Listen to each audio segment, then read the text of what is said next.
Sumqayıtda qadın ev şəraitində doğuş zamanı körpəsini itirib. Bu acı hadisə bir daha diqqəti nəzarətsiz hamiləlik və evdə doğuşun yaratdığı risklərə yönəldir. Statistikaya görə Azərbaycanda hər il onlarla qadın hamiləlik və doğuş zamanı vaxtında tibbi müdaxilə almadığı üçün ağır fəsadlarla üzləşir.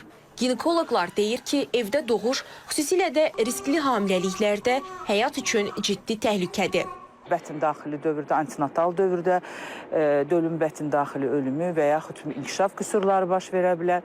Ana tərəfindənsə ən azından hamiləliyin sonunda, yəni doğuş zamanı ağır keçən doğuşlar, doğuşdan sonra qanaxmalar, travmalar və s.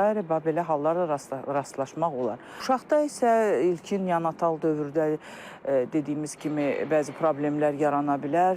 Uşaqda yəni anadan bətin daxili infeksiyalaşma ola bilər və yaxud vaxtından qabaq doğulan uşaqların yetişkənlik problemləri ola bilər və yaxud ola bilər ki, uşaqlarda müəyyən inkişaf qüsurları olsun. Təəssüf ki, aparılan kampaniyalara və edilən xəbərdarlıqlara baxmayaraq, ölkəmizin hətta iri şəhərlərində belə hələ də nəzarətsiz hamiləlik hallarına rast gəlinir. Bu barədə Milli Məclisin Ailə, Qadın və Uşaq Məsələləri Komitəsindən bildirdilər. Görünən tərəf budur ki, demək ki, maarifləndirmə işini biz daha da gücləndirməliyik. Və bu hadisənin Sumqayıt şəhərində olması hər hansısa bir ucqar kənddə deyil, Sumqayıt şəhərində olması özü də biraz təəccüb doğurur. 2025-ci ilin statistikasına biz nəzər yetirsək, 13,7% doğuş zamanı deməli uşaq ölümlərini biz nəzər yetiririk və təbii ki, düzdür, ötən illərə baxanda bu faiz dərəcəsi nisbətən azalıbdır, amma bir şeyi də nəzərə almalıyıq ki, 2025-ci il hələ sona çatmayıbdır.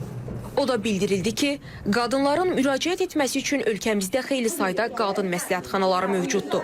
Bu kimi hadisələrin təkrarlanmaması üçün hər bir qadının hamiləlik dövrünü ixtisaslı həkimlərin nəzarətində keçirməsi vacibdir.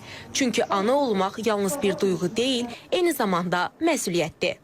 Nəzrin Müşfiq qızı, Rövşən Bayramlı, İTV Xəbər.